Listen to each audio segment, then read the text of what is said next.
Item ಯಾವುದೇ ಇರಲಿ try ಮಾಡಿ Aachi chicken masala. Rowdy sheeter Pavan ಭೀಕರ ಕೊಲೆ ಪ್ರಕರಣಕ್ಕೆ ಸಂಬಂಧಪಟ್ಟಂತೆ ಪವನ್ ಕೊಲೆ ಕೇಸ್ ತನಿಖೆ ಮತ್ತಷ್ಟು ಚುರುಕುಗೊಂಡಿದೆ. ಈಶಾನ್ಯ ವಿಭಾಗದ ಡಿಸಿಪಿ ಮಿಥುನ್ ಕುಮಾರ್ ಮಾಹಿತಿ ಕೊಟ್ಟಿದ್ದಾರೆ. ಕೊಲೆ ಮಾಡಿದವರ ಗುರುತನ್ನ ಪತ್ತೆ ಹಚ್ಚಲಾಗಿದೆ. ಮನೆಗೆ ಬರುವಾಗ ಪವನ್ ಅನ್ನ ಫಾಲೋ ಮಾಡಿರ್ತಾರೆ. ಒಟ್ಟು 5 ಜನ ಮನೆ ಬಳಿ ಆತ ಗಾಡಿ ನಿಲ್ಲಿಸ್ತಾ ಇದ್ದಂತೆ ಅಟ್ಯಾಕ್ ಮಾಡಿದ್ದಾರೆ. ಹಿಂದೆಯಿಂದ ಬಂದು ಹಲವು ಆಯಾಮಗಳಲ್ಲಿ ತನಿಖೆ ನಡೆಸಲಾಗ್ತಿದೆ ಅಂತ ಈಶಾನ್ಯ ವಿಭಾಗದ ಡಿಸಿಪಿ ಮಿಥುನ್ ಕುಮಾರ್ ಹೇಳಿಕೆಯನ್ನು ಕೊಟ್ಟಿದ್ದಾರೆ. ಅವ್ರ ತಾಯಿ ಕಣ್ಣೆದುರಿಗೆ ಭಾಳ ಭೀಕರವಾಗಿ ಕೊಲೆ ಮಾಡಿದ್ದಾರೆ ರೀ. ಕೊಚ್ಚಿ ಹಳೆ ವೈಷಮ್ಯ ಅಂತ ಹೇಳ್ತಿದ್ದಾರೆ. ಈತ ಜೈಲಿಗೆ ಹೋಗಿದ್ದ, ಜಾಮೀನಿನ ಮೇಲೆ ಬಿಡುಗಡೆ ಆಗಿದ್ದ. ಇವನು ಕೂಡ ರೌಡಿ ಶೀಟರು. ಬಟ್ ಹಳೆ ಕಾರಣ A5 ಆರೋಪಿಯನ ಆಗಿದ್ದಂತೆ ಇವನು. ಅವರ ತಾಯಿಯವರು ಹೇಳೋ ಪ್ರಕಾರ ಬಹಳ ಭೀಕರವಾಗಿ ಕೊಚ್ಚಿಬಿಟ್ಟಿದ್ರು ಅವನ್ನ. ಅವ್ರ ತಾಯಿ ಬರೋಷ್ಟರಲ್ಲೇ, ಗೇಟ್ ಓಪನ್ ಮಾಡೋಷ್ಟರಲ್ಲೇ ಆತ ಹೆಣವಾಗಿ ಮಲ್ಕೊಂಡ್ಬಿಟ್ಟಿದ್ದ. ಆತನಿಗೆ ಎಸ್ಕೇಪ್ ಆಗಲಿಕ್ಕೂ ಕೂಡ ಅಲ್ಲಿ ಸ್ಥಳಾವಕಾಶಗಳು ಇರಲಿಲ್ಲ. ಬೇಕರಿ ಮುಗಿಸ್ಕೊಂಡು ಆತ ಬಂದಿದ್ದ, ಮನೆ ಮುಂದೆ ಗಾಡಿಯನ್ನು ಹಾಕ್ತಾ ಇದ್ದ. ಆ ಟೈಮ್ನಲ್ಲಿ ಬಂದಂಥ ಆ ಹಂತಕರು ಭೀಕರವಾಗಿ ಕೊಚ್ಚಿ ಕೊಲೆ ಮಾಡಿದ್ದಾರೆ. ಅವರ ತಾಯಿಯ ಗೋಳಾಟ ಆಕ್ರಂದನ ಮುಗಿಲು ಮುಟ್ಟಿದೆ.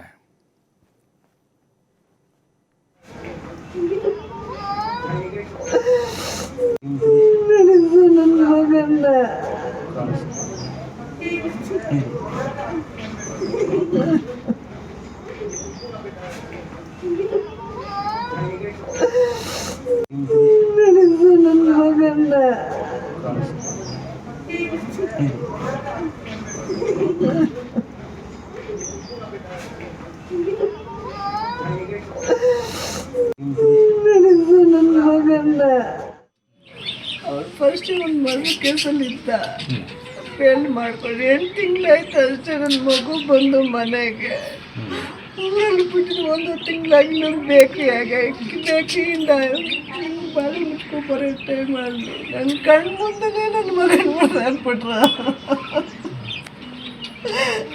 ಗೇಟ್ ಹತ್ರ ಬಂದಿದ್ದ ತಕ್ಷಣ 6 ಜನ ನನ್ನ ಮಗನ ಕೊಚ್ಚಿ ಹಾಕ್ಬಿಟ್ರು.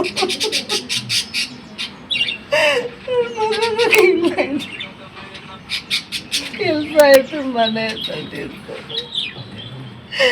ಒಂದು 8 ತಿಂಗಳಿಗೆ ಬಂದಿದೆ ಜೈಲಲ್ಲಿ. ಮತ್ತಷ್ಟು ಮಾಹಿತಿ ನಮ್ಮ ಪ್ರತಿನಿಧಿ ಸಂತೋಷ್ ನೀಡ್ತಾರೆ. ಸಂತೋಷ್, ಈಗ ಈ ಪವನ್ ಮರ್ಡರ್ಗೆ ಸಂಬಂಧಪಟ್ಟಂತೆ ಗುರುತು ಪತ್ತೆಯಾಗಿದೆ ಅಂತೆ. ಆರೋಪಿಗಳ ಹಿನ್ನೆಲೆ ಅಥವಾ ಹಳೆ ದ್ವೇಷಕ್ಕೆ ಏನಾದರೂ ಕೊಲೆ ಆಗಿರ್ಬೋದಾ? ಈ ಮಾಹಿತಿಗಳೇನಾದರೂ ಸಿಗ್ತಾ ಅಂತ ಹೇಳಿ ಹೇಗೆ?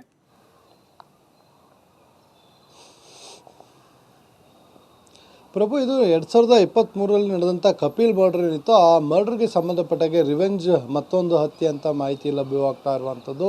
ಪವನ್ ಏನಿದ್ದಾನೆ, ಇವನು ಕಪಿಲ್ ಹತ್ಯೆಯ 5ನೇ ಆರೋಪಿ ಆಗಿದ್ದ. ಈತನ ಬಿಡುಗಡೆಯಾಗಿ ಸುಮಾರು ಆಲ್ಮೋಸ್ಟ್ 8ರಿಂದ 10 ತಿಂಗಳಾಗಿತ್ತು. ಈತ ಓಡಾಡ್ಕೊಂಡಿದ್ದ ಏರಿಯಾದಲ್ಲಿ ಮತ್ತು ಅದ್ರ ಜೊತೆಗೆ ಇತ್ತೀಚೆಗೆ ಬೇಕರಿಯನ್ನು ಹಾಕೊಳ್ಬೇಕು ಅಂತೇಳಿ ಕೂಡ ಪ್ಲಾನನ್ನು ಮಾಡ್ಕೊಂಡಿದ್ದ. ಈ ಮಧ್ಯೆ 10 ತಿಂಗಳ ಹಿಂದೆ ಈತ ಏನು ಹೊರಗಡೆ ರಿಲೀಸ್ ಆಗಿ ಬರ್ತಾನೆ. ಬಂದ ಬಳಿಕ ಅಲ್ಲಿ ಏರಿಯಾದಲ್ಲಿ ರೌಂಡ್ಸ್ ಕೊಡುವಂಥದ್ದು. ಅಂದರೆ ಇವರು ಏನಿದ್ದಾರೆ ಆರೋಪಿಗಳು, ಈ ಕಪಿಲ್ನ ಫ್ರೆಂಡ್ಸ್ ಇರ್ಬೋದು, ಇಲ್ಲ ಅವನ ತಮ್ಮ ಏನಿದ್ದ ಪ್ರೇಮ್ ಅಂಥೇಳಿ, ಆತ ಇವರೆಲ್ಲರೂ ಸೇರಿಕೊಂಡು ಇವನಿಗೆ ರೌಂಡ್ಸ್ ಕೊಟ್ಟಿದ್ರು ಪವನ್ಗೆ ಅಂತ. ಪವನ್ ಕೂಡ ಅವ್ರಿಗೆ ಅವಾಗ ಹುಡುಗರನ್ನ ಹಾಕೊಂಡು ರೌಂಡ್ಸ್ ಕೊಡ್ತಿದ್ದೆ. ಏರಿಯಾದಲ್ಲಿ ಹವಾ ಇಂಟರ್ನ್ ಮಾಡೋಕ್ಕೆ ಒಂದು ಪ್ರಯತ್ನವನ್ನು ಮಾಡ್ತಿದ್ರು ಅಂತ ಒಂದು ಕಡೆ ಮಾಹಿತಿ ಇರುವಂಥದ್ದು. ಆದರೆ ಇವತ್ತು ಏನು ಪ್ರೇಮ್ ಏನಿದ್ದಾನೆ, ಆತನ ಸಾಚರು ರಂಜಿತ್ ಇರ್ಬೋದು, ಮತ್ತವರು ಹೊರಮಾವು ರಂಜಿತ್ ಇರ್ಬೋದು, ಕುಳ್ಳ ರಂಜಿತ್ ಇರ್ಬೋದು, ಈಗ ಅವ್ರದ್ದೇ ಒಂದು ಟೀಮನ್ನು ಮಾಡಿಕೊಂಡು ಜೈಲಿನಿಂದ ಇದಕ್ಕೆ ಸಂಪೂರ್ಣವಾದ ಪ್ಲ್ಯಾನನ್ನು ಆಗಿರುತ್ತೆ. ಅಲ್ಲಿಂದ ಸಿಕ್ಕಿರುವಂಥ ಮೆಸೇಜ್ ಮೇಲೆ ಈತನನ್ನು ಹತ್ಯೆಯನ್ನು ಮಾಡಿದ್ದಾರೆ ಅನ್ನೋ ಮಾಹಿತಿಗಳು ಕೂಡ ಲಭ್ಯವಾಗ್ತಾ ಇರುವಂಥದ್ದು. ಈ ಬಗ್ಗೆ ಸಂಪಿಗಳ್ಳಿ ಪೊಲೀಸ್ ಠಾಣೆಯಲ್ಲಿ ಪ್ರಕರಣವನ್ನು ಕೂಡ ದಾಖಲು ಮಾಡಿಕೊಳ್ಳಲಾಗಿದೆ. ಈ ಸಂಬಂಧ ಪೊಲೀಸರಿಗಾಗಲೇ ಕೆಲ ಆರೋಪಿಗಳನ್ನು ಪತ್ತೆ ಮಾಡಿದ್ದು ಅವ್ರನ್ನ ಬಂಧಿಸುವ ನಿಟ್ಟಿನಲ್ಲಿ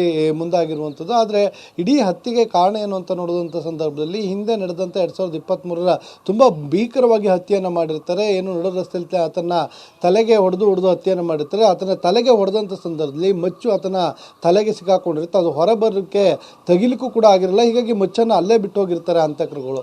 ಅದೇ ರೀತಿಯಾಗಿ ಏನು ಇವರು ಆತನಿಗೆ ತಲೆಗೆ ಹೊಡೆದು ಹತ್ಯೆಯನ್ನು ಮಾಡಿದ್ರು ಕಪಿಲ್ಗೆ, ಅದೇ ರೀತಿಯಲ್ಲಿ ರಿವೆಂಜ್ ತೀರಿಸ್ಕೊಳ್ಳಿಕ್ಕೆ ಇವಾಗ ಪವನ್ ಏನಿದ್ರೆ ಆತನಿಗೆ ತಲೆಗೆ ಮಚ್ಚಿನಲ್ಲಿ ಹೊಡೆದು ಸಂಪೂರ್ಣವಾಗಿ ಆತನ ಮುಖ ಮತ್ತು ತಲೆ ಏನಿದೆ ಸಂಪೂರ್ಣವಾಗಿ ಅದನ್ನು ಕತ್ತರಿಸಿ ಹತ್ಯೆಯನ್ನು ಮಾಡಿರುವಂಥದ್ದು. ಈ ಸಂಬಂಧ ಪ್ರಕರಣ ದಾಖಲು ಮಾಡಿಕೊಂಡಿರುತ್ತಾ ಪೊಲೀಸರ ಆರೋಪಿಗಳ ಬಂಧನಕ್ಕೆ ಮುಂದಾಗಿರುವಂಥದ್ದು. ಪ್ರಭು, ಥ್ಯಾಂಕ್ ಯು ಸಂತೋಷ್ ತಮ್ಮೆಲ್ಲ ಮಾಹಿತಿಗಾಗಿ.